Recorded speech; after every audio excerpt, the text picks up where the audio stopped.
We're live. We are live. Justin, I can't find the overlay for the graphic. Yep. Well, we are live, so we are live. Welcome to Bash University Live. We're gonna have another great show today. Stick with us. We're gonna be talking with Casey Smith today, who just won out there on the Toyota Series on the St. Lawrence River. And of course, we got our man GDP with us back from yet another year off the Elite Series. And he's going to have some really awesome notes from the St. Lawrence River as well. So let's get right into this thing.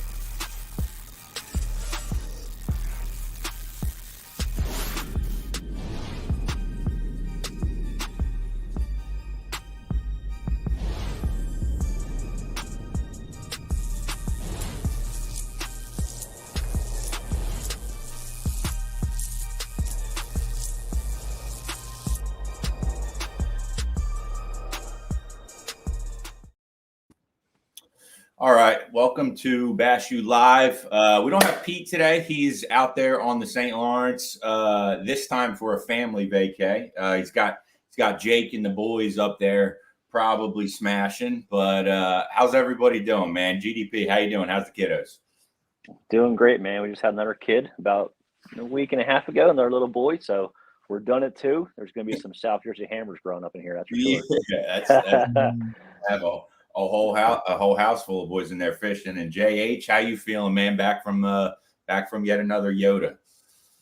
Good, man. Just ready to get back out on the water, trying to get that bad there behind me. So yeah, I think we're all kind of, well, anytime you have a tough derb, it's like you gotta just get back out there and get after it to fight off those tough derby demons. But yeah, as always, guys, we are brought to you by some really amazing companies that help support us along the way.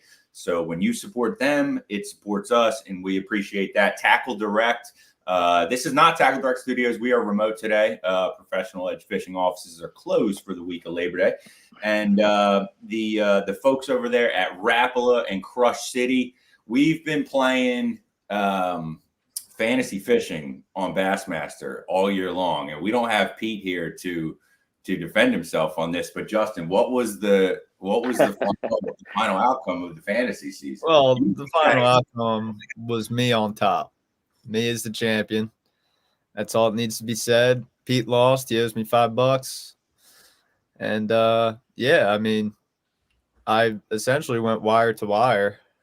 And Pete copied my picks along the way, and I still came out on top. So feels good, man. Feels good to get a win.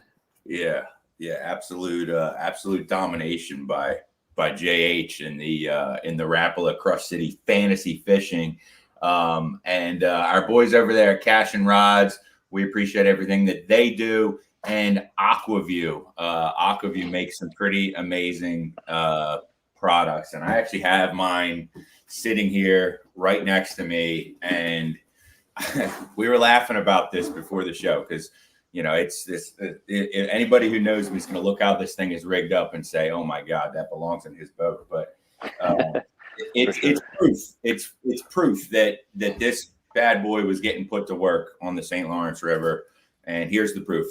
I was adjusting my drop shot weights on the bottom of my camera constantly on the St. Lawrence River because of the current, and I was essentially just trying to get my camera to drift at the same rate that I wanted to be moving. And it's not pretty, but I'm telling you, this little dude right here will teach you things, and I am kicking myself for not dropping it down in some of the stuff that I ended up fishing closer to the ramp, because I made that big semi big run down on the first day, and it was kind of tough, and didn't pan out so good. But yeah, we're talking to a guy today that took a win on the St. Lawrence River for the Toyota Series. Had an amazing year. He's now been a 2-time guest on the the Bass University Live podcast, and that's Casey Smith. He's going to be joining us here in just a few minutes. GDP, Yeah. you just got back from the St. Lawrence, man, and we were essentially following you guys in there. Our tournament had a little bit different guidelines as far as where we could fish, but essentially the same. I mean, you guys went out of Waddington, we went out of Messina, so getting to the lake would have been even harder for our field. What were your thoughts on how the St. Lawrence River unfolded for you guys? For your turn, your personal tournament, but then also what you saw from the coverage on how it was won. Yeah, so that's the first St. Lawrence event I've ever fished. I didn't make the cut. So I'm learning this, we're all evolving with the sport because of what's going on, but our guys that I'm fishing with, I'm starting to really learn that you cannot play it safe anymore. I tried to play it safe this time around and fished the river for 2 days in a row to make the cut because, they had a 90-mile run to get to the lake. Obviously, all the guys that went to the lake dominated, but man, a lot of factors involved. And I just tried to play it safe, and it ended up hurting me a little bit. I still caught them good. Still caught them the way I like to catch them. So, right. Just the fishery itself is just unbelievable. I mean, every tournament that goes there, whether it's overlapping or not, the weights are just huge. The fish are huge. Still the best in the world, period. It seems that way. I mean, Yep. it just, the fish just keep seemingly getting bigger. Some people say, oh, they don't eat gobies. I mean, I've heard that said before, but guess what? I think they definitely do. They're chopping on them. They're chomping on them. Yep. We had a couple spit up in our practice period, but we've heard in the past from some other guys that they don't truly believe they eat gobies, but I'm definitely starting to believe that they for sure do. I can tell you 3, Champlain and Oneida are 2 fisheries that got gobies now. And I can tell you just from my experience from all the years going up there now, the fish look different. They act different. They're definitely eating gobies without a doubt. Right. Yep. Right. Definitely seems to have changed. One other thing before we hit this commercial and then bring on Casey, Angler's Coffee, guys, I'm drinking it right now. Largemouth blend. Really, really good coffee. Most fishermen, we enjoy a cup of coffee in the morning, and Angler's Coffee is making a really good blend, and they're supporting fishing along the way. Real quick, before we get to this break, Justin, what was your take on your second go around on the St. Lawrence River? You had a great event there last fall, and this is now your second time seeing it. What were your thoughts on the river? I mean, it was. I expected the same as last year. I felt comfortable in doing the drifting deal. I felt like I'd be able to catch, 17, 18, 19 pounds out of the back of the boat. Mm-hmm. I did that on day 2. Day 1 though just was a little bit of a struggle for me, So right, it is what it is. But I love that place, man. Anywhere, I love dragging the Carolina rig around. I know GDP does too, and throwing a jig, drop shot. They just, when you're on a good stretch doing that drifting thing, it's just like you hit a rock and you're just expecting to get a bite right away. Yeah, for sure. Yeah, but it is fun. It's definitely a fun way of fishing them. Yeah, and I got to practice with Connor for a couple of days, and he had a good finish up there, and so I got to see the other spectrum of it, like the scope and deal, more towards the lake. Yeah. That was pretty cool. And then, I figured I'd be doing the drifting deal. So got a mix of both things. And I played around with the Aquaview a lot too. And that thing is pretty cool. The gobies love the Aquaview as well as the smallmouth. Every time I dropped the camera down, I'd have like 4 goby eyes just staring right into it, just following it along. Yeah. But yeah, it was cool, man. I hope to go back and redeem myself, but Definitely. You will. Yep. And for me, my quick Cliff Notes St. Lawrence is rough decisions on day 1. Hindsight's always 2020. But what I'm learning and my takeaway from this first year on the Toyota series is that I really have a hard time catching other people's fish. but I'm pretty good at catching my own fish. Like, when I get on something that I'm comfortable with and I'm confident in and I believe in, I'm I can compete. There's some tweaks that have to be made. It ended up being another slightly above, the mid pack tournament for me. That was pretty much my whole year. Didn't make a check, but was kind of just above halfway up the field. So, there's some things that have to be worked on, but we got all off season to work on those things. But we're going to hit a quick commercial, guys, and then we are bringing on the man who made all the right decisions at the St. Lawrence River.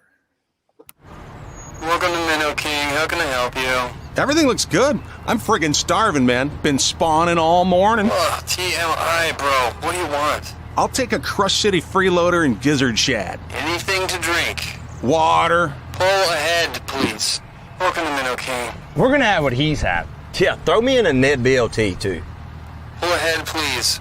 Calm down. Quit feeding him so much. Hey, man, I'm trying to, man. If you overfeed him, he's going to hide under a log.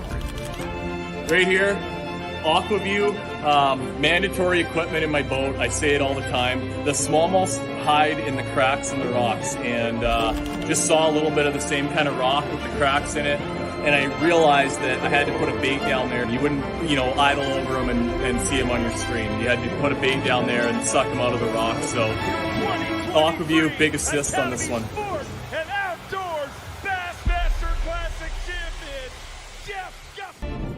Why do you love catching fishing rods? I'm truly losing less fish. Is the sensitivity of the rod.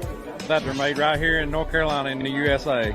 Strongest, lightest rod, 100% made here in Sanford, North Carolina. From the drop shot rod to the flipping stick, every rod has a purpose to it, and I rely on them all the time when I'm out there in a tournament. Durability in the John Cruz Worming series, the counterbalancing in the handle. It's the only rod I found that can withstand my hook set. Boom goes the dynamite. On the water, not spent fishing is a moment wasted. That's why Minn Kota and Humminbird have joined forces to bring you the One Boat Network.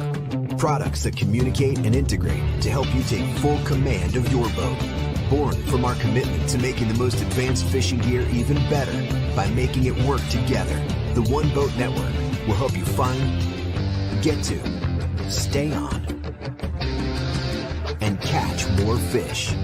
When One Boat Network products talk to each other, they can navigate your boat automatically. They can give you a crystal clear view of what's below with no messy wires. And they can let you lower, raise, and change shallow water anchor modes from anywhere on the boat. But that's just the beginning. We're never done innovating, integrating, and making your boat simpler and easier to control. All so you can make every second on the water count. All right. Welcome back to Bash University Live. And we have our featured guest with us here today. Casey Smith, coming off the Toyota Series on the St. Lawrence River. He is the champ, and he's here. Right. Welcome back to Bash University Live. And Casey, how you feeling? What's up, man? Thanks for having me. I'm glad to be back here. It's good. You know what it means when you're on the show, so that's a good thing. Definitely, it means that you're the guy that won, and you made all the right calls in this event. Man, how are you feeling post win? Has the dust settled yet? I know it's been a few days, but I'm sure it's there's probably been a good bit going on since then. Yeah, this one set in pretty quick. There's just some moments that happened immediately after, and some press coverage and text that allowed it to set in pretty quick. It was a little bittersweet at the moment. I was in a pretty tight AOY race. I was in second going into the tournament, 2 points behind Kyle Cordiana. We were tied with another guy, and I figured it would take a top 10 probably to win. And I had blown AOY in this division like 3 times. I've been in the same spot. The Johnsons always beat me, or Dobson, or someone comes along and does it. And I ended up winning the tournament, which I would have figured would be good enough for AOY. And Kyle finished second, so I only gained 1 point on him and didn't win AOY again. So that was a little bittersweet, but the paycheck was better to win the tournament than win AOY. I think AOI is the biggest accomplishment in any level of fishing. So I'd really like to have that, but Mama liked the check for first place a little better, and to have multiple at this point is a really good feeling. And I'm fine with the way it turned out here, sitting here on Tuesday, a couple days after the tournament. I can sleep at night just fine. Yeah, absolutely. As you should. I mean, you keep knocking on that door of the Angler of the Year, and obviously the wins are going to come along with it. And you're keep knocking on the door. Eventually, it's gonna open. I mean, Casey, fishing for you is not like, it's not you're everything, right? Like you carry a regular job, and you get up and go to work every day. Where does tournament fishing fit in for you as far as like, your timing, how much do you really put into this? Because like, honestly, dude, you're the second time we've had you on for a reason. You're pretty freaking good at it. Yeah, unfortunately, it doesn't fit in as high on the priority list as I would like it to. I got a full-time job. I work for a highway construction company. I've worked there since I was about 19 years old. I'm 39 now, so I've been there 20 years, and I got a pretty steep obligation there, and fortunately, a good, reliable paycheck to where I can't give that up at the moment to take a gamble full-time fishing. I got a 9-year-old as well. He plays travel hockey, and wife, a nice house. We have, we're pretty fortunate from that regard, and I can't gamble all those things. It'd be different if I was in this situation in 22 and didn't have all that yet. So to answer your question, though, how much time do I put in is as much as humanly possible. Honestly, probably as much as some of the guys on the elites or the BPT do. It's just less on the water. I have a 9-year-old that wants to play in the NHL, right? He loves hockey. He wants to do it. He's trying out for this team this year. It's called the Brick Team. It's like the best 9-year-olds in the Northeast. And I try and teach him, like, look, you've seen me win pro tournaments. These are AAA pro tournaments, of course, but you've seen me fish the Classic. You've seen a lot of fortunate things. If you want to have success in hockey, what do you see me do at home? I asked him, how often do you see me do something fishing related? Well, the answer is every day. Sometimes it's looking at maps on my iPad, looking at Lake Master on my iPad. Some days it's washing the boat. Some days it's rigging tackle. Some days it's watching BU. Some days it's, fishing. And I try and teach him, like, listen, if you want to achieve a goal, you got to work towards it every single day, all the time. And I got a lot on my plate as far as away from fishing, but I promise you, I put as much into fishing as anybody else out there, and I care about it. I'm like probably ill with the amount of competitive will I have in me, and obsession. But yeah, that's what I put into it all the time.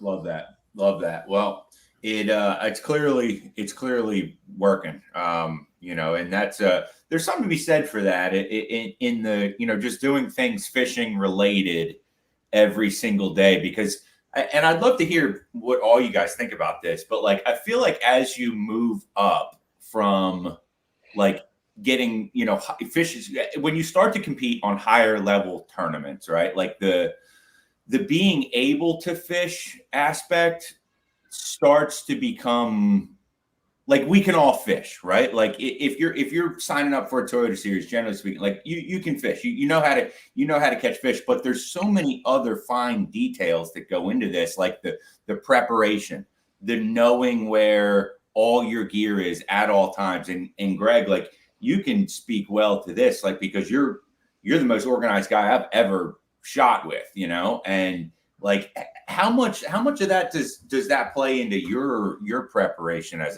an angler? Like, and now, Greg, I don't want to turn this into a how to be a good fisherman without being on the water show, but you now have 2 kids too, Greg, and like, you're probably having to go through some of those same things as well. Like, what does your time allotment to your fishing career and success look like?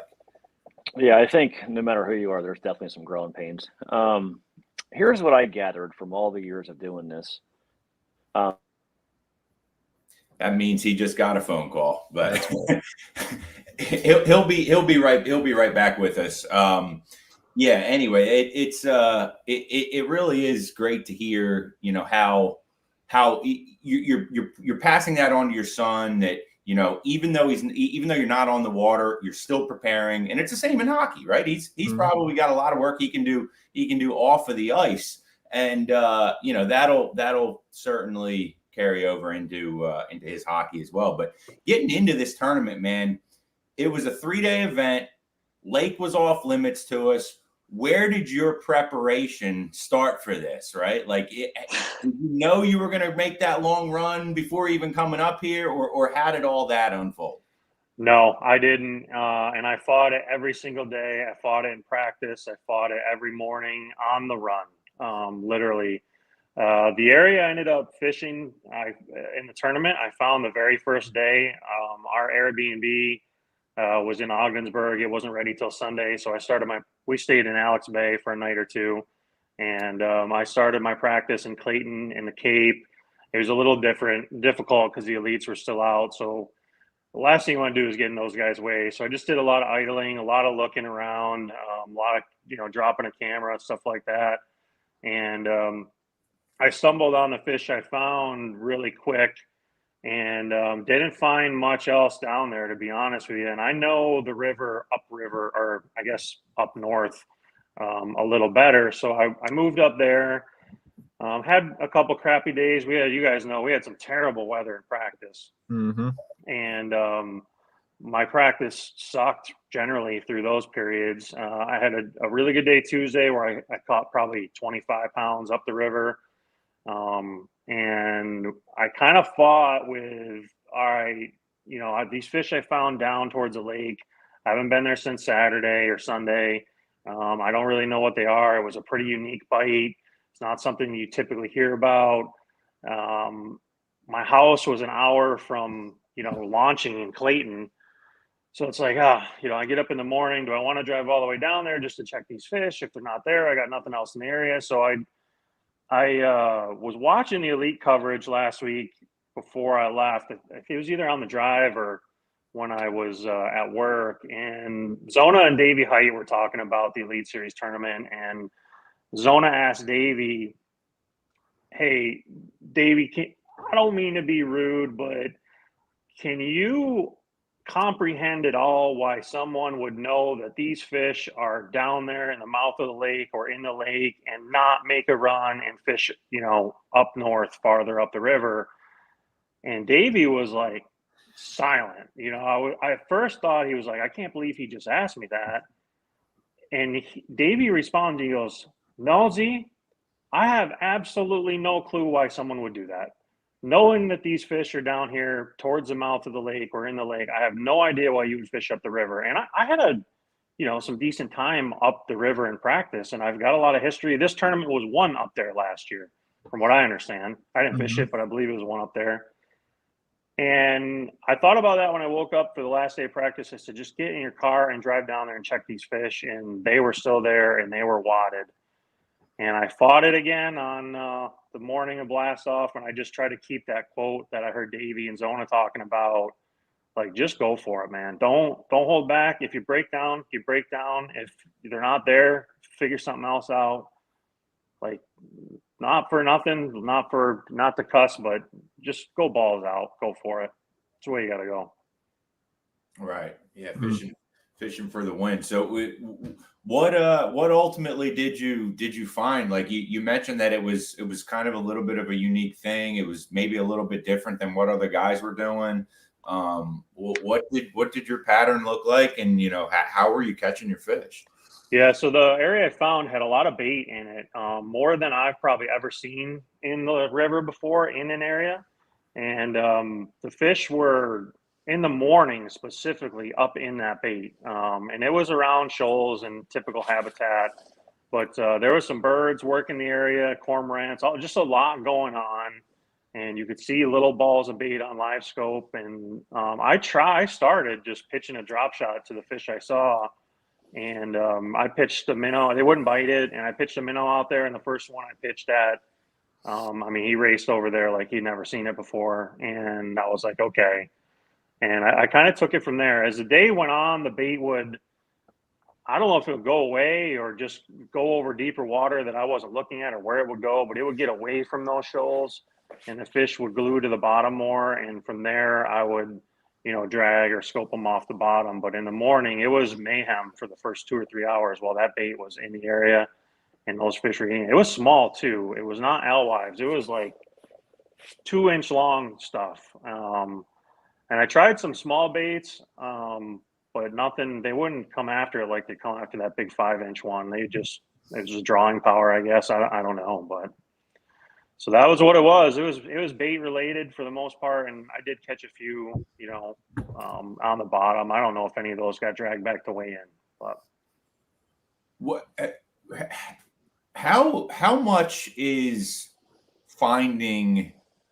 Like the morning, like I've been hearing so much this year about, their bite so much better in the morning, or they set up much better in the morning. Why is that it seems to be such a powerful impactor, even with live sonar, like that, that they're going to show themselves better in the morning, or they're going to react better for you in the morning. And why is that? Like, why do even with forward facing sonar where we can see them, why do you think they seem to be bite better in the morning?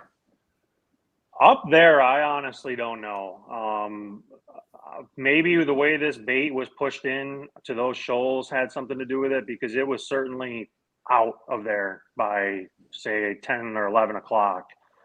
So that bait getting in there had to have something to do with it. In this specific instance, my past experience on the St. Lawrence is that is not as critical. They get set up good as the day goes on. They get in those current seams and breaks, and the sun gets them active. So my experience in the past up there has been the morning and the rest of the day, it's all kind of the same. You get on that dragon bite or dropping on boulders specifically, that's something that gets stronger as the day gets on. But I think something bait related. I agree. The morning bite's better. And I think it just has to do with that bait, for whatever reason, overnight gets closer to that habitat those bass are living in. And, where I live here, that's the case on Cayuga. That's the case on Oneida, Ontario. I remember, going up to Champlain this year, and it was my first experience up there with that pelagic bite. I turned to my call angler and I was like, I have no idea if these fish are here in the morning. I mean, I was catching them in like 60 feet of water. Like, I don't know if these fish are here in the mornings or not. Like, I wouldn't swim around the middle of that lake in pitch black. And they were there too. So I don't know. It's so new to all of us, me specifically, that I don't know if we fully know how it works. GDP? Yeah, so my take on this, it changes throughout the season. So largemouth, I think, low light feeders at nighttime, they're up in the morning just because that's what they do. But with a smallmouth, I have started to notice that as you get closer to the fall and the bait starts to group up a little bit, I think it's more of an ambush thing. These smallmouth push them towards the contours because at night, they probably can't see as well, but if they can push them against something hard, or it's crazy how they push bait around. Like, it can literally be over 100 feet of water, but they're still going to relate to something below them. I know that sounds crazy, but it's true. So, with the smallmouth, I think later towards the year into the fall, up there's a little bit cooler, water's in the 70s, high 60s. I think they're grouped up a lot more in the mornings for that sole reason. You would think, like you said, typically a smallmouth, he wants that sunlight, which is true. But I think this time of year is all about pushing the bait early in the morning and get them active and eat them up. That makes sense. Yeah, definitely. So Casey, so we got the gist on kind of, what you were looking for, what you were seeing, and you mentioned your bait a little bit, that it was, you pitched the drop shot out there, not a great reaction, fired the minnow out there, and you got the reaction, right? Dial us in a little bit on, what your setup was, how you're fishing that bait, how you're utilizing it, and how to trigger strikes with that minnow style bait. Yeah, I used in practice. I used a freeloader or a Sakamata. It didn't really seem to matter. Something 5-inch. I relied on the Sakamata in the tournament, and I had it on a 3/8 ounce head, which is pretty heavy. I wouldn't normally use it on that heavy a head, but with the current and the depth, that's what I had it on. Douglas 744 rod, 10-pound braid, and I had about 4, maybe 5 feet of 12-pound leader. That seems to be the best for me. I don't like a lot of stretch in that setup, and if I haven't, like, I normally run on a drop shot or a Ned rig probably 12 feet of 8 or 10-pound leader, and that just seems to have too much stretch. It is a little difficult to feel the bite. If you're shaking that thing, you see him come up there and get on your bait. Number one, you're getting all jacked up, so it's hard to keep focused. But they just kind of get it and keep swimming with it. Sometimes they doink it pretty good, but I don't want the stretch in there. I want to pull back and have no stretch in it. So that was the setup I used. The head was not a Smellnator. It was a Dirty Jigs one. That was just what I had. It looks just like a Smellnator. It was just as good. So yeah, that's what it was. Pretty straightforward for a minnow setup. Yeah, I don't think people realize too, guys that are getting in the forward facing, he just said with a 3/8 weight and the current, it's extremely hard to place your bait on these fish, and especially a smallmouth that moves a lot. So I think one of the biggest takeaways too, if you're a guy trying to do this, is it's repetitive. It's, he's probably practiced this millions of times, because what he did out there as far as the placement in the current, if you're more towards the lake, the current's a lot less, but it's still extremely hard. You have to present that thing perfectly. And I think that's where the 5-inch bait actually helps you out too, because a lot of times when you're throwing a single minnow, believe it or not, I do think the bigger bait has the drawing power, just for simple fact the fish can see it a lot better. Them smaller minnows, they seem to miss it a lot. And if your cast is off a little bit, you totally miss the fish, where the bigger minnow does help. I've come to notice that. Yeah, I'll agree with that. It was really, really difficult in that current, and I searched for certain levels of current, and I tried it in all amounts of current. Where I settled was, slower to moderate current, but I tried it all the way up. GDP, Brockville area has got a lot of current. I tried it up there, and it is hard. That thing would pendulum right under your boat as quick as you'd get it out there. So it was very, very difficult. My dad fished tournaments when I was a kid, and he is as old school as it gets. He wouldn't know live scope from an ultrasound, and he called me on the way home. He's like, "They need to ban that stupid thing, and it's ridiculous." I said, "Dad, like, you put your trolling motor down in the St. Lawrence River or Lake Champlain and try and find a bass on it, and it's the most overwhelming feeling in the entire world." The inland sea, I fish at night all the time. The inland sea, Greg and those, they make it, the elites make it look easy. You put your trolling motor down in the inland sea and you try and find a school of bass going 2 miles an hour, and looking 100, or maybe you got a different transducer, you're looking 200, 250 feet out. It is unbelievably overwhelming, especially if there's wind and you don't know what you're doing, and they could be anywhere from 0 feet to 150 feet of water. And if you don't understand where to look, it is literally no different than anything else. We're going to go in a rabbit hole here. I'm probably opening it up on, forward facing versus not. It is no different than a bed fishing specialist, a brush pile specialist, a bush flipping specialist, or a ledge fishing, any of it. It's all the same. It's about commitment, it's about dedication, and it's about understanding. And I think I'm a pretty versatile angler, and I understand how to bed fish, ledge fish, smallmouth fish, drop shot, all of it. My experience with forward facing sonar is no different than any of those. The more you learn it, the easier it gets, and it's all hard, and it's all about dedication. And to do it in current makes it even more difficult. What those guys in the Elite Series did, Chris and Robert and Trey and those guys, hard. What Corey Johnson did that far out in waves like that, that's an art, man. That's not easy. That's an art. Yeah, it's not easy at all. And I'll be the first to testament on that, from the side of admittedly being, I equate it in years. Like, admittedly, I'm 18 months behind on live sonar of where I feel like I need to be in order to compete with, with the circuit that, that we're out there on, and even more so at the next level. It's more so, Casey, what did that process look like for you of learning forward facing sonar and really becoming competent? Because you can't go out and just go fish the St. Lawrence River every single time you go, but like you still have to get your reps and you have to learn. What did that process look like for you? Yeah, I've always been on the front edge of all electronics. I got side imaging really early. I got 360 really, really early.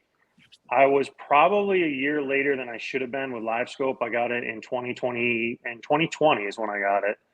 And I ran it for a few years, but I was always a structure fisherman fishing off side imaging and 360 and mapping. Lake Master for me has been the deal.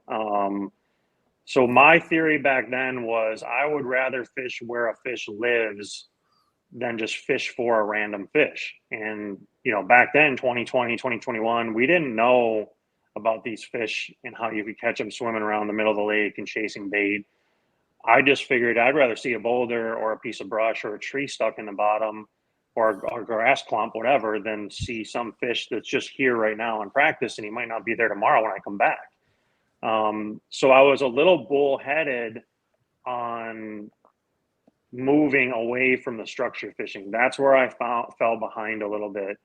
And I watched things develop over the last couple of years, and I had to adapt what I was doing.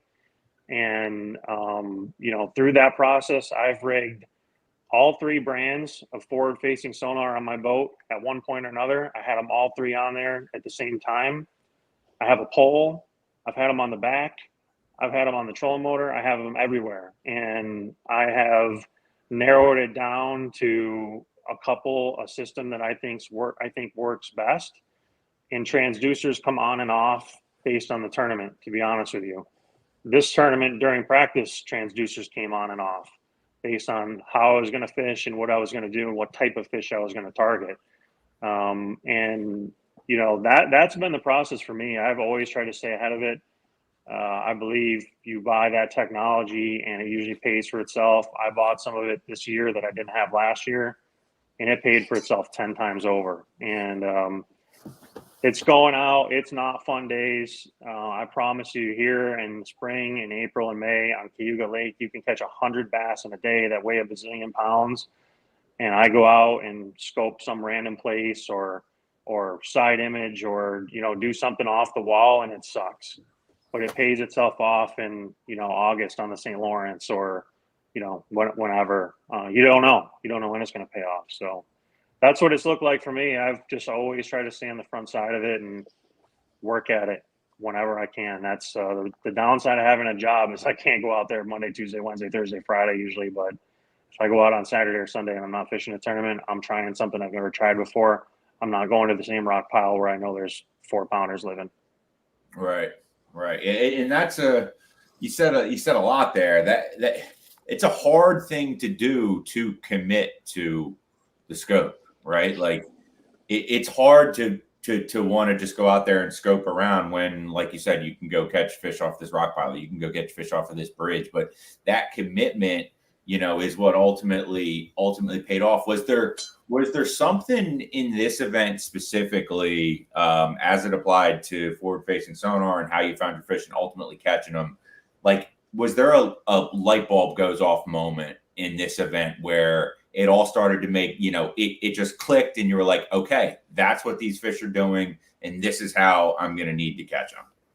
Yeah, that first morning of practice, I started the entire practice where I ended up fishing in the tournament. And when I was pitching a drop shot at these fish, they would go down and they would look at it, but it had to have taken it was easy to come to this conclusion because there was two major tournaments. The Elites and the BPT were there right before. My first day of practice, the Elites were still out there. I hated being out there, but they were still out there. And I would pitch a drop shot to a fish and he'd look at it. As soon as that thing hit the water, you could see him look up and he would go down on it and he would ease off. And I said, man, there's trailers from all over the place in the parking lot up there now, and it's getting pressure. It's no secret how to catch them. and they would do nothing. I mean, one out of maybe 25 would bite it, and it would be a 2-pounder. And I was like, this is not working. And, the first thing I did was, the elites were there. They were catching them on a minnow. So I picked up a minnow and I threw it. And those fish would come up and look at it, and I would get a bite or two. But it wasn't until I stumbled into the bait that it really became a deal. And when I saw the first fish that was under a ball of bait and I threw a bait at it, I missed it by probably 40 feet. That's one of the downsides of having to work all the time is I hadn't fished in 2 weekends. The weekend before I had something going on, I didn't fish, and my aim was terrible. I missed the beam, and that thing came from 40 feet away and ate it like I'd never seen it before. And I was like, okay, that's interesting. And I just built off it in that area and continued to dissect where the bait was, what was it doing, why was it able to be there, how were these fish able to be off the bottom in the current.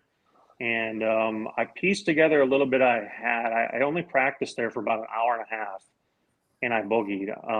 I didn't really want to know any more about it other than that. And the rest of it just kind of developed as the tournament went on. I learned a little more every single day, when the bait was there, when it wasn't there, where it was sitting on these shoals. And by the third day, I felt really dialed in. But first day I didn't even almost run down there because I don't want to sit there and figure it out and practice. Right. Well, take us through that, man. How did your first day of this tournament unfold? Was it hot and heavy right out of the gates, or was it slow to get going? How did it all go for you? Yeah, it was pretty good early, but it was almost a major mistake. I did a pre-tournament interview with Jody, and he asked me what I thought it would take to win, and I said 22 and change. I think was my exact quote. I think the last few years, these river tournaments out of Messina have been somewhere between 22 and 23 a day to win. It's a long way down to that productive water from up there. There's not a lot of time to adjust. And, with all the pressure leading up, I figured that was accurate. So I went down there, got into my area. I had, was assuming the bait would still be there, the fish, and they swerved me for a little bit. Like they would come up and look at it and swerve me. I didn't have dialed in exactly which shoals had the schools on them.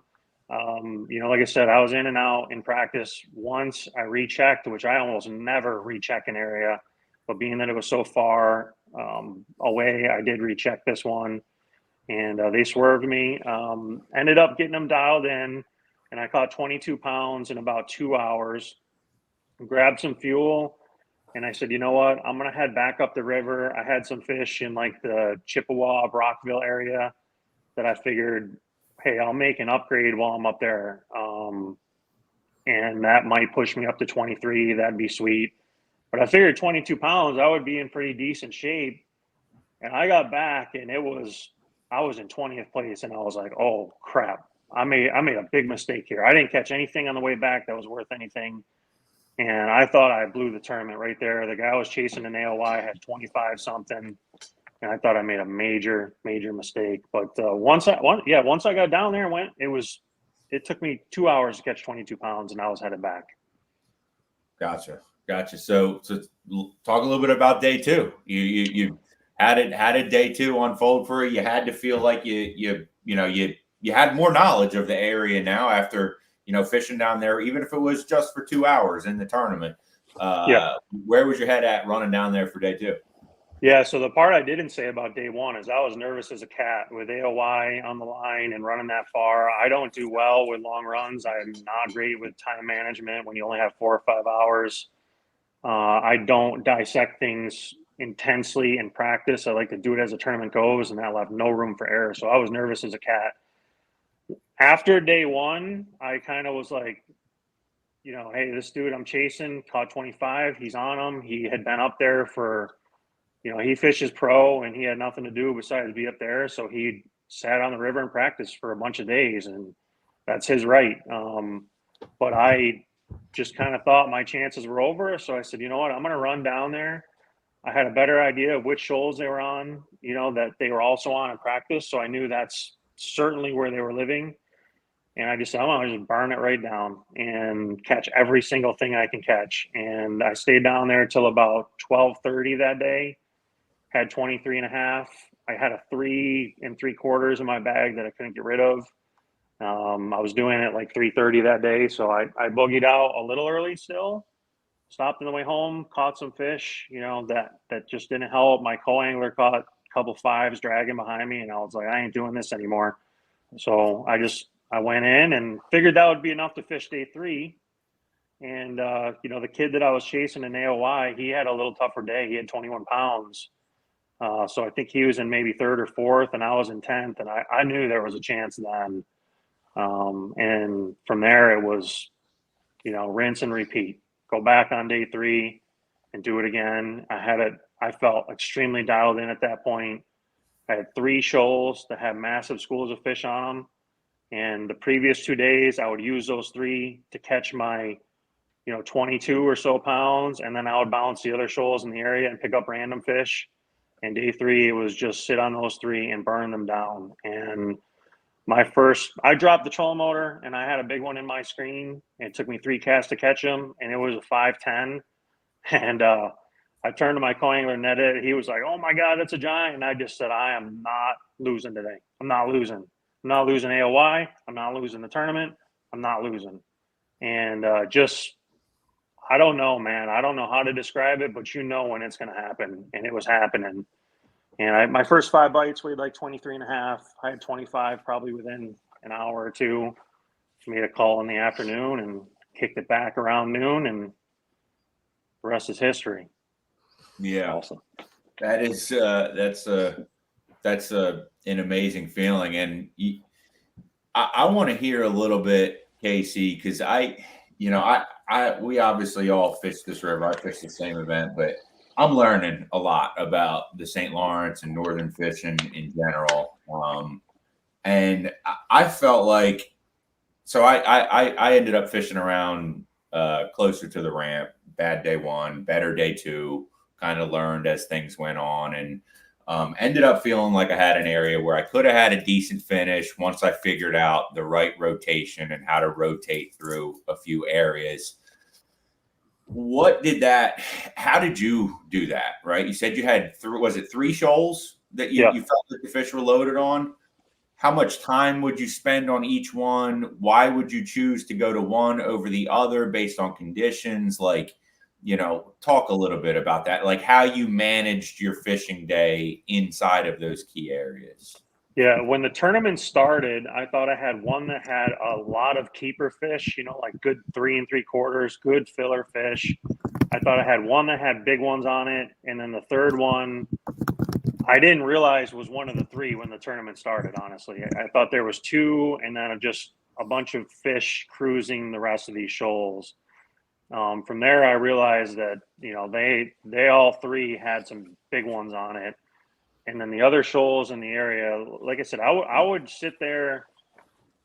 I don't have like a set time that I would say, okay, I'm going to sit on this one for a half hour, then go to this one.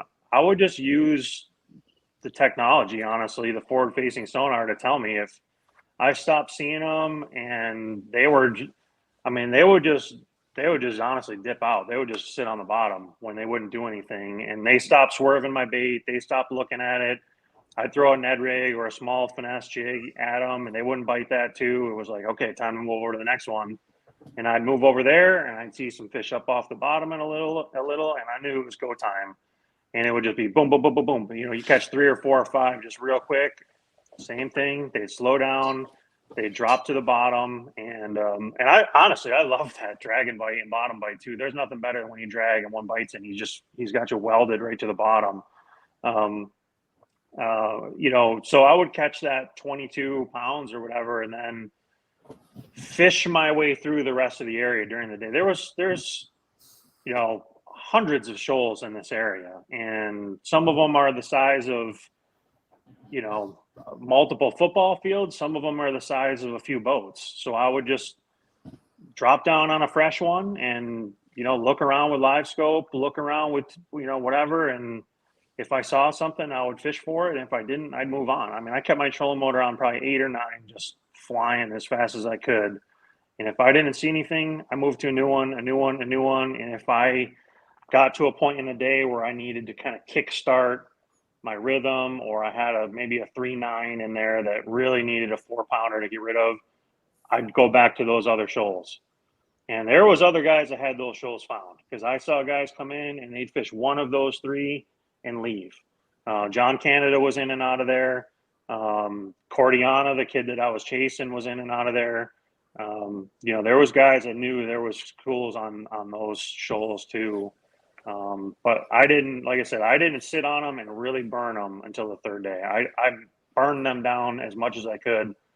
But they were constantly swimming in there. I would see them, swim. I would be panning around on the edge of one, and I'd pan out to the right, and there'd be one over 60, 70 feet of water, 100 feet off the shoal. And I'd get an eye on him, and he would swim right in there and go right to the bottom. And like replenishing. You mean they're 100%, 100%. They were constantly coming in there, and they were going out too. I'd see them on the bottom, and I'd have a bait on them, and they just dip out, and they'd go out. Where they went, I don't know. Some of them I'd chase for a while. Some of them I would chase right to the shoal next door, and they would sit down there. Some of them I caught in between while I was chasing them. Some of them I caught on the new shoal when they went to the new shoal. But they move around a ridiculous amount, even in the current, and that was something I had never seen before. Do you think that because the St. Lawrence River is a really big river system, like is that key to having areas that just continuously replenish? Like the fact that it is a river system allows that to happen, because and Greg, I'd love to hear your thoughts on this as well. Like, was your area just special in its ability to replenish, or is that something that can happen all over the St. Lawrence River? That's a tough one. The St. Lawrence is loaded with fish. I think all you guys probably agree that just came from there. You look around on forward-facing sonar, there is fish everywhere. It's insane. This area certainly had the right ingredients. The way the current was hitting it was perfect. The bait was that was like an extra shot in there. None of the other areas I had bait like that. They had gobies and all that, but nowhere else had the bait. So certainly the bait was an extra ingredient to keep fish coming to me. Greg? Yeah, I agree with everything you said. The St. Lawrence, he is right. It's mind-blowing how many smallmouth are in that place. But besides that, there's definitely key areas on the St. Lawrence or anywhere else. The big thing about the St. Lawrence is it's got a lot of funnel areas. So I think a lot of the areas do replenish throughout the day, all day. I don't know exactly where you were, Casey, but if I had to guess, something was funneling all the bait in there, funneling all the smallmouth in there, whether it was less current or more current, whatever it may be. That's kind of my take on it. I think the St. Lawrence has all the right ingredients, is what I should say.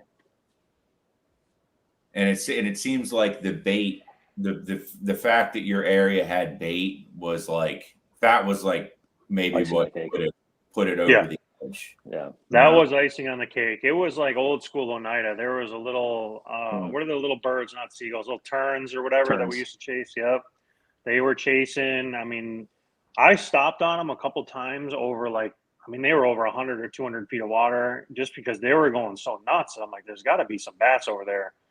And I never caught any bass around it. It was usually the diving birds, cormorants or loons or whatever were diving underneath them. But they would get over there near those shoals and dive and stuff. I never saw bass busting in them. I never caught any like that.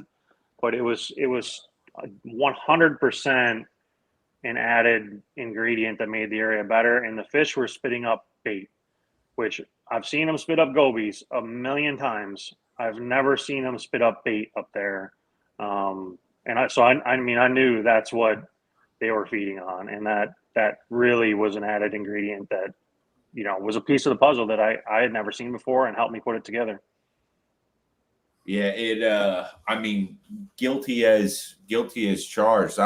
I'll fall into the dock talk and just the what is supposed to happen on the St. Lawrence River. And like, I guess to me, I looked past, I got in some areas where there was all that bait fish, and I looked past it because I had in my head that these are fish on the St. Lawrence River, and they're on the bottom. They're eating gobies, and it just kind of never really clicked in. Greg, did you see any of this? Any of the smallmouth on bait fish in your tournament in the Elite Series the week before?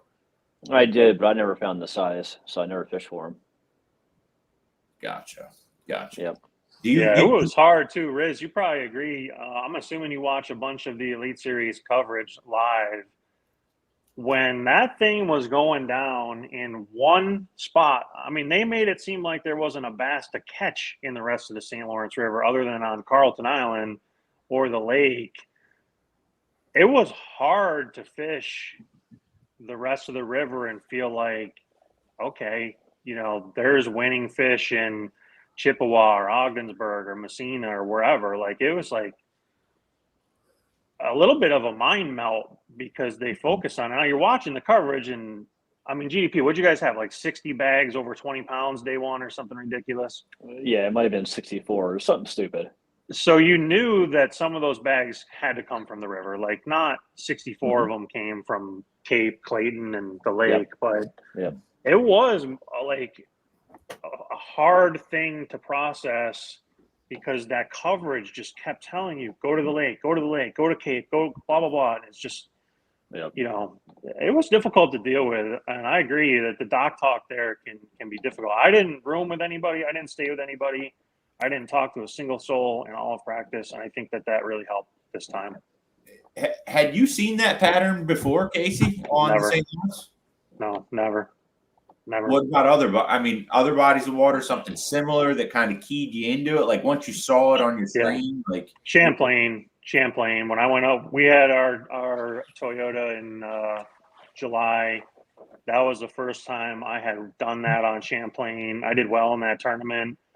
And, in between this tournament and that tournament, all I did was throw minnow at home on all the Finger Lakes. And as soon as I got back there, the first opportunity I had to try it, I tried it, and that was this, and it worked. So it was identical to that for a couple hours in the morning. It wasn't nearly as deep or just pure open water by any stretch of the imagination like Champlain can be.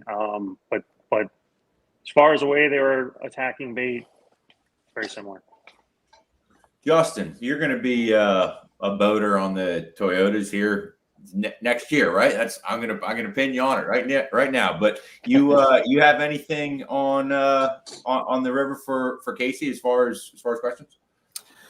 I mean, you talked about baits a little bit and how important it was. Like, how important is that bait? I don't want you to give up anything, but guys throw the Z2, the freeloader, the Sakamata, the J split, all the Jackal stuff. How important is that bait to you, or is it just a confidence thing?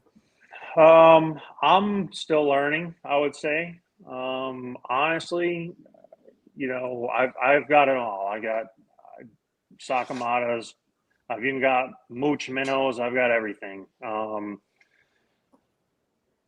It's important. They all have different characteristics. Some of them roll, some of them don't. In this instance, I was using a weight that was heavy enough to where it just overrolled. My bait wouldn't roll. It's too heavy. Right. It didn't matter. That's a bait that's designed to roll. I wasn't using it to roll. Just drew the fish in naturally. If you would have asked me before this tournament, I probably would have said you want to get as close to the bait as you can. That being said, I saw these fish spitting up 2.5-inch, 3-inch bait. I had a little 2.8 Kitex tied on. I had a mooch minnow on. I had Z2s I tried, and they just bit the bigger stuff better. And it was drawing power. So I think that goes back to the art of using the technology and what is the fish showing you. He showed me right away he wouldn't bite a drop shot. He showed me right away he wouldn't bite a Ned rig. A little football jig, very good. And I bombed a big 5-inch out there. He bit it. As I learned more, I learned he was eating smaller bait So I tried something that I thought fit that mold better, and he wouldn't bite it. So I just used all that information to get me there. And that's probably going to be different every tournament, every body of water, sometimes even every day. So the bait is important, but you got to use the information the fish are giving you to know. Yeah. I think the 3/8 ounce head is interesting. They talked about on Bass Live how important that quarter ounce was. And I mean, I saw it in practice when I got to mess around with it. I mean, it takes 30 seconds for it to get down on a quarter ounce head, and then it's drifting away. And that's pretty cool that you got them to eat that 3/8 ounce head. Definitely helped with Yeah, the efficiency. I'm fairly confident after watching a minnow on a forward facing sonar for 7 days last week. There was no quarter ounce heads being thrown. Yeah. I don't believe so. Mm. Especially knowing that area. I know that area very, very intimately. I'd be very surprised if they were using a quarter ounce head. How long was it taking your bait to get down to your fish, Casey? Because you mentioned that your fish were a little more up. How far up were they? Like, kind of what did that look like? Yeah, they weren't up like they would be at Champlain. You know, at Champlain, I was catching fish in 50 to 70 feet of water, and they were only down maybe 15 feet. They were way up there. Right. These fish were more like bottom-oriented traditional fish. In the past, we've probably caught some of these fish dragging because they're close enough to the bottom where they would go down. I got to imagine. So they were up off the bottom 5 or maybe 10 feet, and you would see them go up farther and chase bait and blow bait out. But yeah, it would take a while for that thing to get down there. I caught fish from 20 to 60 feet probably. Anywhere in that water column. Surprisingly, I had to fizz them, which on Champlain, you don't have to fizz them. They're up and down the water column enough. So that told me that they do generally stay closer to the bottom, the fact I had to fizz them. And this was a situational thing where they were just being opportunistic because the bait was in the area. Right. But it did take a while. You had to really, really, really keep that thing in your beam, keep on the trolling motor, and watch it get down there. I probably should have gone to a half ounce in a few instances. I was being a little lazy, to be honest. I didn't tie one on. I had other instances where, I was just circling an area and I saw a fish down current from me. I kept a quarter, a 5/16, and a 3/8 rigged up. And I had a few instances where I looked, I was out deeper, coming back in or going with the current to get to another area. And I saw a fish down current, and I would throw at him and I would use a lighter head, and it would literally hover in the current because the current was just holding it up. And I caught something like that. I mean, it was a little fluky probably, but it was just doing whatever felt right at the moment, honestly. I kept all that stuff rigged up, and if I saw one up in the rocks that I couldn't get to come out, I would throw a drop shot at him. I caught something like that too. Nothing, I don't think anything I weighed in, but some nice fish. Yeah. Did you catch everything you weighed on the minnow? Close to it, if not. I definitely caught a fair amount of fish on a Ned rig and a jig. Right. How many of those got weighed in? Couple, maybe. Definitely a couple on the first day. As the tournament went on and I learned more, definitely less and less. Third day, none. But Gotcha. first couple days, a few. Was the current flow pretty consistent on the key areas that you were fishing, or did No, it changed. In practice, we had that north wind, and it was backed right up. I found it Saturday, and we had a south wind. I went back and revisited it Wednesday, which was a north wind, and they were, without a doubt, they were up more in the north wind because it had the current plugged up. So that was one of the reasons I was very nervous to run down there on Thursday. Was I knew we had a southwest coming, and it was going to speed the current up, and I figured that would glue them to the bottom, and that would be the end of it. And I figured that's probably why nobody's ever done this before is, when the current gets going, it pushes them right down, and I figured it'd wash the bait away and everything. Day one, we didn't have much wind. Day two, probably 11 o'clock, it rolled through that area pretty good. I mean, I was between the Cape and Clayton usually, and it got a little husky. I mean, trolling motor was coming out of the water. It wasn't rough by St. Lawrence standards, but it was difficult, and the current really got going, and I could not do what I had to do in my area at that point, and that was when I left on that day, because it just be, I mean, the bait would just, it'd be right under your boat as quick as you could get it down there. Could you put a heavier head on? I don't know, maybe, but I didn't. I just bounced out and went up the river and dragged when that happened. Gotcha. At what would you say your area was at its best? Like, you know, how much current was optimum? How much wind speed was optimum? Like, what for you? Like, really, it was right. Probably the slow as possible to moderate a little. I mean, day 3, you know, we had a southwest day 2 in the afternoon, a slight southwest day 3 in the morning. So it was still moving. That was obviously my best day and my best morning. So I'm going to say some current was fine, but certainly too much became overwhelming. So slow to moderate, I guess, is the answer to that. Gotcha. So do you think the fish were leaving the area, or they were just harder to see when the current was No, they were just going. I think they were just going belly down. You could see them.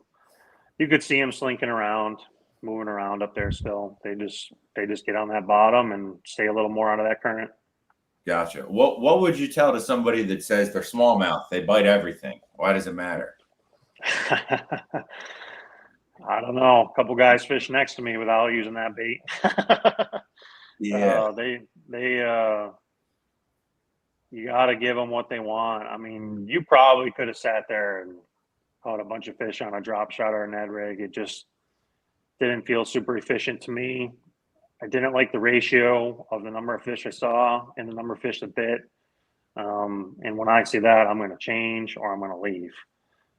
So no, they don't bite everything. They would. I mean, sure, you might have to throw it 100 and then one's going to bite it, but I got 8 hours. You guys got 8 hours. We can't sit there and throw it 100 and wait for one, because you're not going to see 800 in a day. Right. Well, that's awesome stuff, man. What's next for you? You got any more derbies coming up for the rest of the year? What's the off season look like? All that good stuff. Yeah, I don't know. Hockey season's kicking off for the little man, so that's going to tie things up. I suppose we made the Toyota Championship here on Wheeler. I'll probably end up going to that. It's probably going to suck, but they're going to give someone $200,000, so why not? I don't know. There's an ABA coming up on Oneida. I think I heard 2-day ABA. So I don't have a lot planned for the rest of the year. I was honestly so focused on this tournament that I didn't think much beyond it or care much beyond it. And I gotta figure out something to fish the rest of the year. I'll go crazy. 10-4. Well, you know, just to let you know, they say Wheeler fish is pretty good in November. When the elites crushed them, but it'd be good in November, they say. Well, we had a guy on our show a few weeks ago that fishes Wheeler a lot. He's the Wheeler king. Slick was on. Slick was on, yes, and he said that in November on Wheeler the fishing is strong. And so that might be one you definitely want to go down. And like you said, they're going to give away $200,000, man. So go down there and win that. But amazing job at this tournament. Come from behind victories always seem to they hit a little bit different. It's not like you just carried. Just kind of strided your way through the finish line and, carried it from day one. You had a little bit of a mountain to climb. And would talk a little bit about that before we let you go. When you got that trophy and you realized that you were in 10th all the way up to first, what did that feel like for you? Yeah. I'm glad you asked that, actually. So I've been really lucky to win 3 tournaments at this level now. And, I started in 2016. The other two I was leading going into the third day. I've been pretty lucky to have a lot of third days, and sometimes when I've been in this same instance, I think I was 4-something pounds behind, I've kind of not given it. I've not gone out feeling like I could win. And I went out Saturday, I felt like I could win. And, you know, to catch that kind of weight, you just knew it was going to happen right from the first time I dropped the trolling motor. I got in, I was pretty nervous, the AOI thing, all that. I heard Corey Donna had 23 or 24 pounds, which if he was sandbagging, that could have beaten me for AOI and the tournament. And that would have been really not good. The split was a little tough as it was, but if I would have lost both, that would have been really tough to deal with. So it was awesome. It was unexpected. My wife was there. My son was there. You know, they got to see it. They were at Oneida when I won at Oneida. We had a bunch of friends there. You know, not as many people here. This one was special in a different way. You know, running like that, going through that gauntlet. GDP, you can attest, it is, I mean, you're sore, tired, you're stressed, you're waiting for something to break, you're literally filling up with gas more than you're doing anything else. It was crazy. I'll be honest, I'll get a little sentimental here. I don't know why this happens to me. You know, I'm probably not the best person. I'm probably too selfish. I think you got to be that way to be a good fisherman a little bit, unfortunately. You know, relationships have come and gone. Fishing's, it takes its toll, man. Yeah. And I don't know why I've been lucky enough to have 3 victories like this, but I'm really, really, really thankful. And that's where this one, you know, sets in is being thankful for all 3 for sure. Hell yeah. That's awesome. Well, Casey, man, go down there and win that Toyota Series championship so we can get you on again, man. It's been fun. It's cool, you know, seeing you just even seeing you out there at these events. I've seen your boat go by or whatever, and it's like, oh, I remember we interviewed him a couple years ago, and you got out there and got yourself another dub. So that's yeah, that's wild because I don't feel like that. I feel like everybody.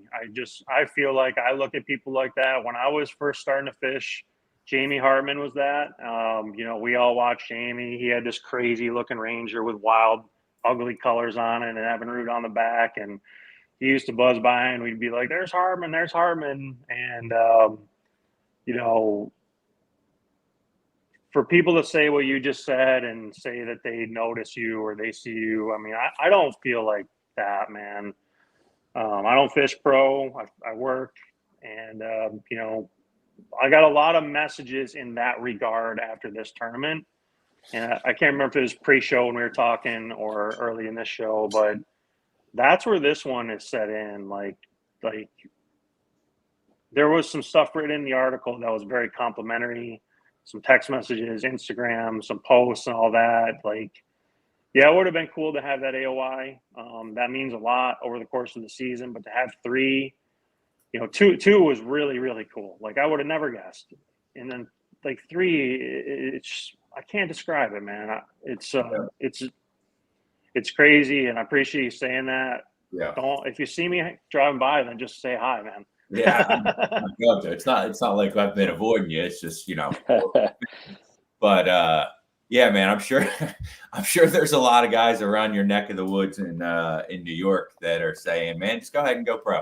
Get out of our hair for these weekend nerves. Yeah, I would like to. I will try it. I promise you. There's a lot of rumors going on about what schedules and formats are going to be next year. I've been fishing opens for the last few years. Schedule and format is why I did not fish opens this year. It's why I did this. Right. And you know, we'll see what these schedules and formats look like. You know, I've had a great time in MLF. I've had a lot of success, but I want to be on the Elite Series. That's what I would like to try. Hold those guys in the highest regard. And, you know, I don't know that I need to have a 20 or 30-year career, but I would really like to say that I did it. And this is where I stood when I did it and just have closure on that end of the book. And, if that's for 1 year or 5 years, then that's fine. But I would just love to say by the time I'm, old and not able to do it anymore, that this is what I did and this is how it shook out. And at least I know. That's awesome. Awesome. Good stuff. Casey, thank you for taking some time today, breaking away from work and joining us. We look forward to seeing you again. If you're out there on the Toyota Series next year, look forward to seeing you there or wherever we see you down the road. But thank you and good luck the rest of the way. Thanks. Yeah. I appreciate it. Anytime you guys need it, I'd be glad to do it. All right. Thanks. Casey Smith, everybody. Man, good stuff right there. It's I feel like I learned a little bit about, the St. Lawrence and kind of detest some of the dock talk that I had stuck in my head of go be eaters, go be eaters, go be eaters. And he went out there, Greg, and won this tournament fishing fish underneath the bait. No doubt. I mean, that's the game for winning anymore, it seems like. The best part is he seems like a really cool guy, a great guy. That's why I really like that. Yeah. It's always good to see one of the good ones get it done. And for sure, would have been really cool if he got the AOI too. But congrats to Kyle Cordiana. He had an amazing season. Had a first and a second place finish, and he got the AOI for our division of the Toyota Series. Congrats to the Johnston brothers for having a great finish to their year. But before we end this thing, Greg, I do want to talk with you a little bit about the elites and what this year looked like for you, and what you think next year is going to look like for you. So we're going to take a quick break, and we're going to come right back, recapping some of the elite series with Greg DePalma, and I'm going to try to find this commercial, and we'll take a quick break. Welcome to Minnow King. How can I help you? Everything looks good. I'm friggin' starving, man. Been spawning all morning. Ugh, TMI, bro. What do you want? I'll take a Crush City freeloader and gizzard shad. Anything to drink? Water. Pull ahead, please. Welcome to Minnow King. We're gonna have what he's had. Yeah, throw me in a net BLT too. Pull ahead, please. Calm down. Quit feeding him so much. Hey, man, I'm trying to, man. If you overfeed him, he's going to hide under a log. Right here, Aquaview, mandatory equipment in my boat. I say it all the time. The smallmouths hide in the cracks in the rocks, and just saw a little bit of the same kind of rock with the cracks in it. And I realized that I had to put a bait down there. You wouldn't, idle over them and see them on your screen. You had to put a bait down there and suck them out of the rock. So, Aquaview, big assist on this one. And outdoors Bassmaster Classic champion, Jeff. Why do you love catching fishing rods? I'm truly losing less fish.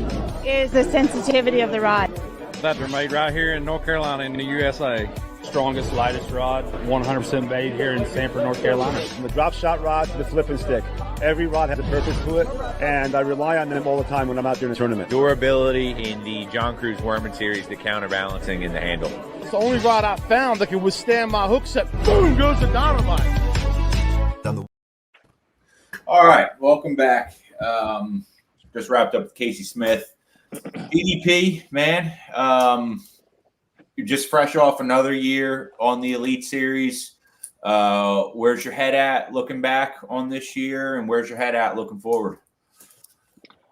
Well, the first three events of this year were the worst three events of my entire career. With that being said, I had myself in a hole big time, and I turned it around and got myself out by fishing like my butt was on fire. The Elite Series, man, everybody talks about it. It's the highest point as far as fishing goes. With that being said, it's the highest amount of competition. Man, just everything. If I had to put one thing on it that really, made myself fish a little bit better, it's just following your gut. I just really put everything behind me and just followed my gut. I forgot about the other three tournaments I fished and did really bad. Them three tournaments that I did really bad were the best practices of my entire life. Like I thought I could win two of them three, and it just completely changed during the tournament. Like you said, hindsight, looking back, what you had done differently. But anyway, I don't know, man. It's just every year there's always 3 or 4 new places I've never been to, which I'm sure is the same for some guys. But it's just forever learning. I'm the kind of guy. I'm a slow learner. Once I get going on it, though, I feel like I can not dominate, but just hold my own once I learn these places. Looking forward to next year. I don't know the schedule yet, but I'm excited as always. Yeah. I mean, just the fact that you finished what in the points this year? 52, I think. 52. So just right outside that classic cut line, but obviously above the the cut line to stay on the Elite Series, and that in and of itself is an accomplishment. And I think the the war of attrition in being able to do enough to stay around ultimately will benefit you in the long run, because this is how many years are you out on the Elites now? Is this 5, Greg? This was my 6th season. 6. So this is your 6th. This is your 6th year. How does it work with the drops for your season? So you get a drop year for every 3? Every 5. Every 5. Gotcha. So you earned yourself another drop year for the points. But yeah, I mean, just staying, doing enough. It's like you're staying in the fight. You're hanging around, and eventually it's like you get those cracks, and we see it from you every year. Like this year at Champlain, you were in 2nd place after day 1. You top 10 the tournament. It's like if you continue to put yourself in those positions, eventually you're going to break through. And I mean, has that set in for you at all, that it's like, damn, I've been on the Elite Series for 6 years now. Like you're closer to a decade on the Elites than you are just getting started. That has to give you some kind of a confidence, some kind of a mojo, some kind of a feeling going into this coming year. Yeah, it really hit me this year really hard going into this season, because it's like you said, man, time has absolutely flown by for me. These last 6 years have just been incredible. A lot too, to think about it. If I keep pushing forward, I know I'm going to break through, win them. I know I have the ability to get AOI. I know I have all that inside of me. On the other flip side of this too, like these last 4 years have been kind of like different too. I got married, had some kids. So like the focus part, me against these rookies right now, as far as focus goes, isn't even comparable, because all they do is fish. There's nothing else. They don't cut grass. They don't do anything. They just go fishing all day. They stay on the road. I'm balancing my life right now. I'm getting all that going too, and still hanging in there. I just feel like it's a matter of time before I really kick it in gear and make things happen big time. That's just how I feel inside.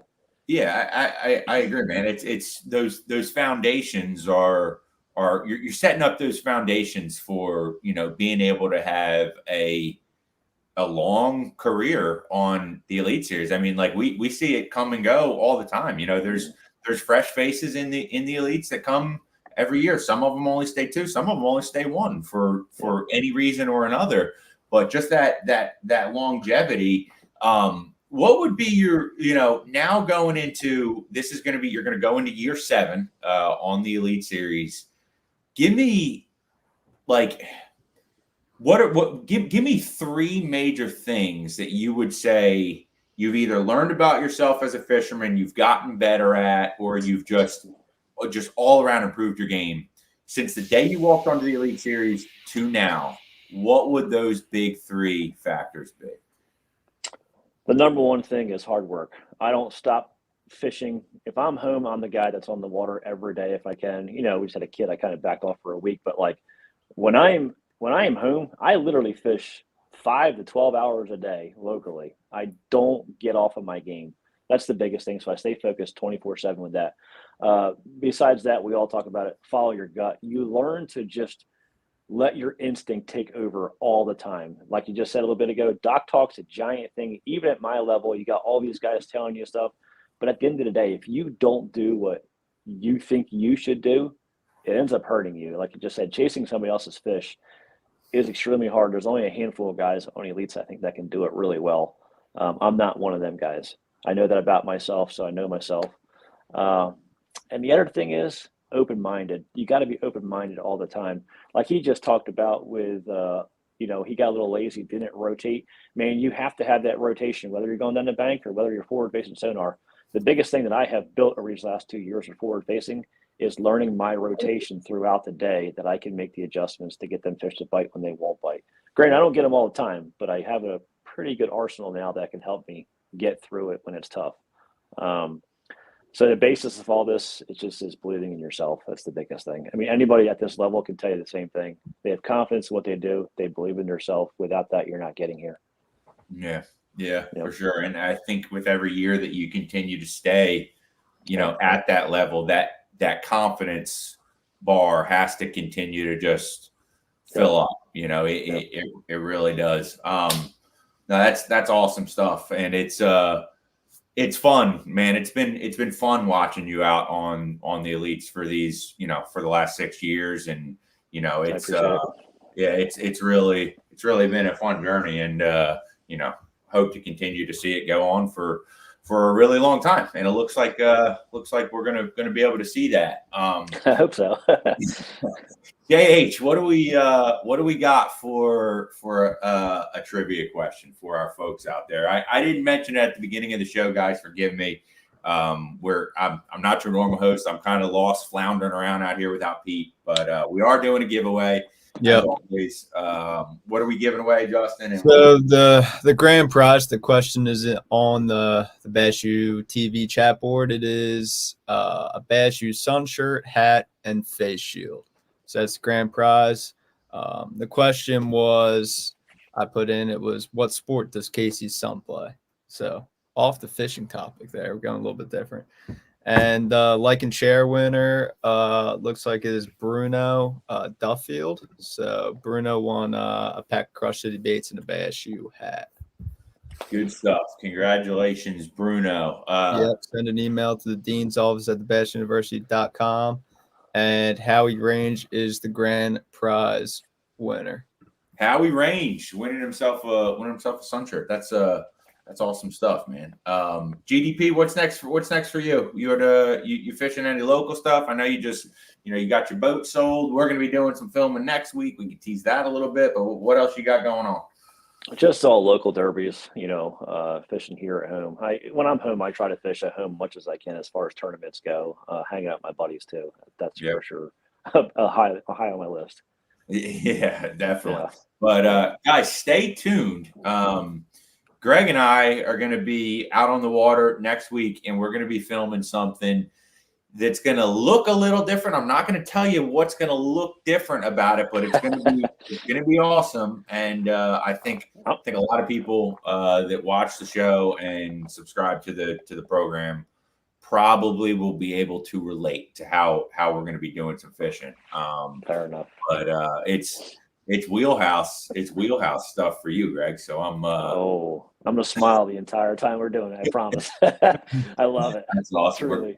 We're going right back to the roots. And if anybody watching knows GDP and where he kind of started cutting his teeth fishing, you can probably make a guess on where we're going to go, and it's going to be a lot of fun. So anyway, Justin, am I missing anything? Do I need to hit on anything? Nah, man. What's our current promo right now? It's the summer slam promo. It's sign up for Bass U. You get a Bass U custom hooded sun shirt.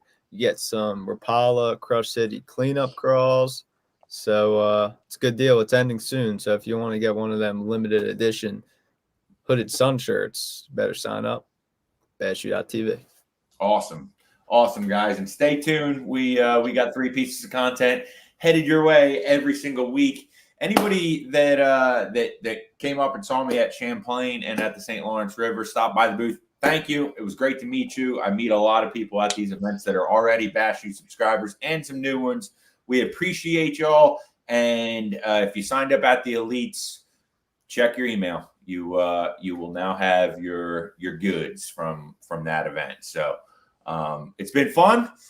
We'll see you next week on another episode of Bass University Live.